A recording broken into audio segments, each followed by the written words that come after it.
mga bagong programa ng Small Business Corporation ating alamin. Kasama si Sir Robert C. Bastillo, ang President at CEO ng Small Business Corporation. Sir Robert, magandang tanghali po. Magandang tanghali, Com Jun and Asek Joey. Una po sa lahat, ano po ba ang mga bagong programa ng SB Corp na inilunsad ngayong taon para sa maliliit na negosyo? Bago ang lahat, Com Jun, nais kong banggitin na ang Small Business Corporation ay isang government financing institution na nasa ilalim ng administrative supervision ng DTI. Kaya ang aming pong chair ay ang Secretary ng DTI na si Secretary Roque. Sa ilalim po ng pamahalaan ng ating Pangulong BBM at lalo po nung nagsimula ang maging sekretary ng aming kasalukuyang sekretary, 6 na po ang nailunsad natin na bagong programa ng SB Corp. Ito ay pinangungunahan ng Enterprise Rehabilitation Financing na inilunsad at about this time last year para po yan sa mga nasalanta ng bagyo ng mga maliliit na negosyo para sila ay makabalik agad sa kanilang pagbibigay ng serbisyo sa ating taong bayan. Pangalawa po, ngayon taon na ito, yung tinatawag na Business Expansion Financing para sa mga nagsimula na nakailang buwan na silang medyo successfully running pero kailangan na nila ng dagdag na puhunan. At yun po ay walang interest po yan, kasama na rin po ng ERF. Walang interest po yan hanggang 1 taon at pwede rin pong hindi magbayad agad ng principal. Ang susunod po yung franchise financing para naman sa mga may puhunan na gusto magsimula, lalo na yung mga OFWs natin, pero kailangan pa ng dagdag puhunan at gusto namin na matiyak na sila ay kikita agad. Kaya magandang ideya yung franchising na lamang kasi proven na po yung concept na yon. At meron din po tayong purchase order financing na tinatawag para naman sa mga nakakakuha ng malalaking order na hindi nila kayang tugunan agad. So yun, para sa kanila yun. And then nito pong nakaraan lamang, September 1, inulunsad po natin sa pangunguna rin ng ating mahal na Pangulo at saka ng Secretary ng DOT at ng DTI ang tinatawag nating Turismo Ascenso Loan. Ito po naman ay para sa napakaraming mga tourism establishments sa buong bansa, lalo na po yung mga maliliit. At ito po ay ganun din po, wala rin po siyang interest for the first year at pwede rin po mag-avail ng grace period. At naglunsad din po tayo ng tinatawag nating Women's Fund. Nagtalaga po tayo ng 1 billion para matiyak na hindi po mauubusan ng pondo yung mga women-owned or women-managed enterprises sa buong Pilipinas. Sir, bakit ganito po yung mga naisipan yung programa na ilunsad ngayon at paano po ito naiiba sa mga loan o assistance programs ng SB Corp in the past? Kasi po, dati meron lang kaming multi-purpose loan na tinatawag. Hindi po siya particular sa isang segment o isang grupo ng mga negosyante. Nung nag-take over po si Secretary Cristina Roque, dahil naiintindihan po niya ng husto ang pangangailangan ng iba't ibang klaseng negosyo, inudyukan po niya kami na maglunsad ng mga programang ito. At ito yung aalalay sa paglaki ng mga negosyong maliliit na nagsisimula ng lumago dahil kailangan natin lang suportahan at sila din ang magbibigay ng stronger economic backbone para sa ating bansa. No? So, bunsod po yan ng pangailangan na tulungan silang lumaki. Okay. Sir, sino naman po ang pangunahing target beneficiaries ng mga bagong programang ito at ano ang mga pangunahing requirements na dapat isumite ng isang negosyante para makapag-apply? Okay po. Tulad ng sinabi ko, yung Enterprise Rehabilitation Financing, ito po yung mga nasalanta ng bagyo o kalamidad na kailangan makabalik agad. Para sa kanila po yun. Yun namang Business Expansion Financing para sa mga nagsimula na nakailang buwan na, successful na, pero kulang ng puhunan. Yun namang purchase order, kasi marami pong maliliit lang sila pero nakakuha ng mga magagandang purchase order na wala pong nagpapahiram sa kanila. So kami po yun at yung franchising, yun nga, yung meron ng puhunan lalo na yung OFWs. At meron din po kami yung karamihan ng aming mga natutugunan ngayon, yung maliliit lang talaga, yung mga micro na tinatawag.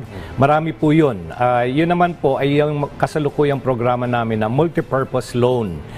Kahit po 30,000, pwede silang manghiram. No? So, simple lamang po ang mga requirements kapag maliit lang hinihiram. Halimbawa, 100,000 and below lamang, kahit na po barangay business, yung barangay micro-enterprise business permit, yung BMBE. Kaya naman certification lamang ng barangay captain na nagdinegosyo na sila kahit po wala pang mayor's permit. Kasi mahirap po, maliit pa lang sila eh. No? Pagka lumalaki na, kailangan na ng mayor's permit. At sa pag-apply po, 4 lang hinihingi muna namin. Yung ID, yung pong proof na may bank account sila, yung pong business permit nila, at saka yung litrato ng kanilang negosyo. Yun muna. At habang kapag malaki po yung hinihiram, milyon na hinihiram, ay medyo bibisitahin na po namin yon.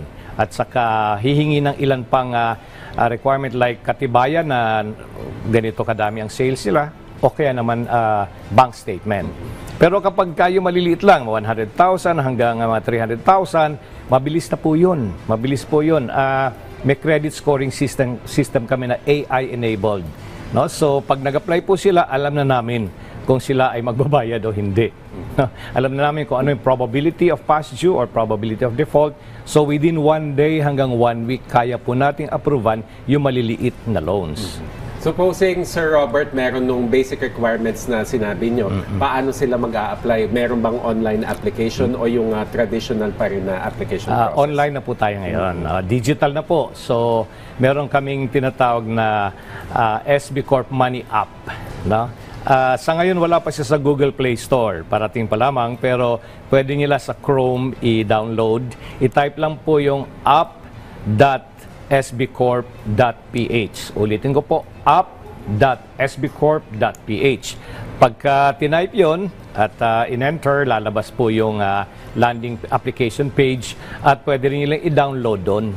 No? I-download nila para madali nila ma-access. No? At may mga instructions po doon, makakapili sila kung ano yung loan na nababagay sa kanila o gusto nila. At yun na, ang processing po niyan ay online halos. Pero pag malaki na po, tulad ng sinasabi ko, bibisitahin pa namin sila. Sir, ano naman ang mga hakbang ng ginagawa ng SB Corp para matiyak na mabilis at transparent ang proseso ng application and approval? Katulad po ng binanggit ko, June, yung maliliit dahil kagyat nilang kailangan yung assistance, yun po ay streamlined na po yun. No? Meron kaming credit scoring system. At lalo na kapag sila ay nag-a-attend ng aming mga road shows na ginaganap namin sa iba't ibang bahagi ng Pilipinas, sa loob po ng isang araw, meron pong approval na yon. Kapag malaki na po yun, dumadaan po talaga sa proseso yon. May checking talaga at saka may levels of approval po kami. At meron po kaming tracking, may system po kami, ina-enhance namin na aming internal systems para natatrack po natin bawat account. So alam po natin kung gaano katagal. At nakabantay din po yung ating ease of doing business na law. Kailangan mabilis po ang ating pagresponde. So yung malalaking loans po within 1 month, yung maliliit po within 1 week, pipilitin po natin. Kailangan lang po mag-responde sila kasi kapag meron pa kaming tinatanong o hinihingi, kailangan mag-respond sila. Ang nagpapatagal po yun pag hindi sila nagre-respond. Paano naman naka-align, Sir Robert, yung mga programang nabanggit nyo sa mga prioridad po ng Administrasyong Bagong Pilipinas, lalo na patungkol sa MSMEs? Ang pagpapatatag po ng mga MSMEs ay sentro sa agenda ng ating mahal na Pangulo. At yung access, lalo na po yung access sa financing na mabilis. Ang direktiba po nga po niya ay palaganapin ang access sa financing at iba pang serbisyo ng DTI at ng SB Corp sa buong bansa, lalo na yung may hirap na lugar na maabot. Kaya po nagpupunta kami doon, nagro-roadshow kami. At saka po pwede, kung kailangan po ng tulong ng mga tao, ng mga malilit na negosyo, meron pong mahigit 1,400 na negosyo centers ang DTI. Kasi katuwang po namin ang DTI sa lahat ng programa namin. So meron po pwede silang lumapit doon kung nahihirapan sila sa internet connectivity sa bahay nila. Pwede po silang pumunta doon sa mga negosyo centers. Meron din po sa bawat provincial office ng DTI, meron kaming desk doon. At meron din po kami regional offices sa Baguio, sa Metro Manila, sa Cebu at saka sa Davao. Pwede po silang lumapit kung kailangan ng tulong. Sir, mensahe nyo na lang po sa mga maliliit na negosyante na nais lumago, ngunit natatakot mag-loan o mag-avail ng mga government programs. Hinihikayat ko po ang mga maliliit nating negosyo na lumapit po sa ating gobyerno. Huwag po silang matakot. No? At ginagawa natin ang lahat para maging simple ang proseso, ang mga requirements, para makatugon sa kagyat nilang pangangailangan. Kaya huwag sila matakot. Kung kailangan nila ng training para lumakas ang negosyo nila, nandiyan po ang DTI. Kung kailangan nila ng pautang, andito po ang DTI SB Corp para alalayan sila. Bahagi po ito ng programa na ating Bagong Pilipinas. Kaya ano pang hinihintay ninyo? Lumapit na kayo. Okay, maraming salamat po sa inyong oras, Sir Robert Bastillo, ang President at CEO ng Small Business Corporation. Maraming salamat po. Thank you, sir.